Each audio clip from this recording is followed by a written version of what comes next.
अब जरा दोनों हाथ ऊपर करके एक बार जयकारा हो जाए, सच्ची श्रद्धा और पूरी भक्ति के साथ दोनों हाथ ऊपर करके एक बार जयकारा बोल जगदम्बा भवानी मैया की जय, बोल महामाया दाई की जय, बोल शिव शक्ति माता रानी की जय।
थे ना, तो जरा दोनों हाथ ऊपर करके एक बार जयकारा तो हो जाए। जरा दोनों हाथ ऊपर करके एक बार जयकारा। और जयकारा कैसी? अरे ढोल बाजे रे नगारा बाजे ना, ढोल बाजे रे नगारा बाजे ना, ओ माता रानी की जय, ओ माता रानी की जय, ओ माता रानी की वनमा पुरका पैदा नाचेना, ओ माता रानी के वनमा पुरका पैदा नाचेना, ढोल बाजे रे नगारा बाजे ना, ढोल बाजे रे नगारा बाजे ना, ओ माता रानी की जय, ओ माता रानी की जय, ओ माता रानी की वनमा पुरका पैदा नाचेना, ओ माता रानी के वनमा पुरका पैदा नाचेना।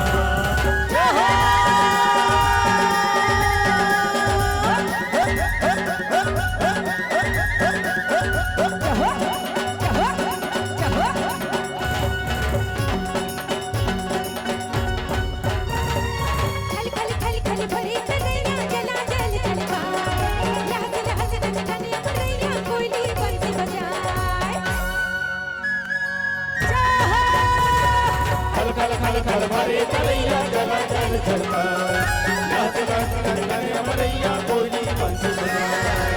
नाचे रे पहाड़िया नाचे ना, नाचे रे पहाड़िया नाचे ना, ओ माता रानी की जय, ओ माता रानी की जय, ओ माता रानी की वनमा पुरका पैदा नाचेना, ओ माता रानी के वनमा पुरका पैदा नाचेना।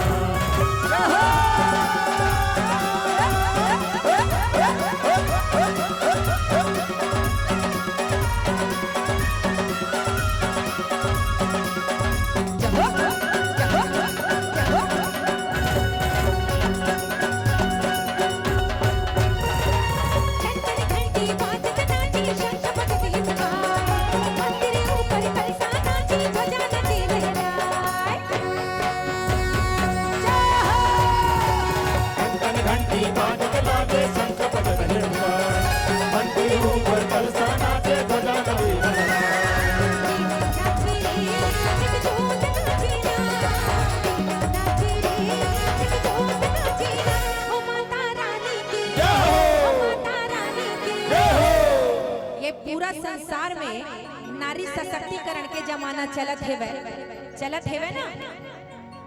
चलत है कि नहीं महतारी मान कि नारी बढ़ेगी और दुनिया गढ़ेगी। आप तो साक्षात शक्ति के स्वरूपा हो। जरा दोनों हाथ ऊपर करके एक बार जयकारा तो हो जाए। जरा दोनों हाथ ऊपर करके एक बार जयकारा लगाएं। महतारी तो आवेज कर ही ऐसा ना अपन मूल फाड़ हो तो कैसे चली। महतारी के स्वागत करो जरा दोनों हाथ ऊपर करके तालियों के साथ। जयकारा शेरा वाली ना बोल सच दरबार की। और माताएं और बहनें जरा दोनों हाथ ऊपर करके तालियां लगाएं। बोल जगदम्बा भवानी मैया की। अब थोकन भैरव बाबा मल्ला देख ले था हो जाए। चलिए जरा दोनों हाथ ऊपर करके एक बार जयकारा हो जाए। बोल जगदम्बा भवानी मैया की। और एक बार संघरा जयकारा हो जाए।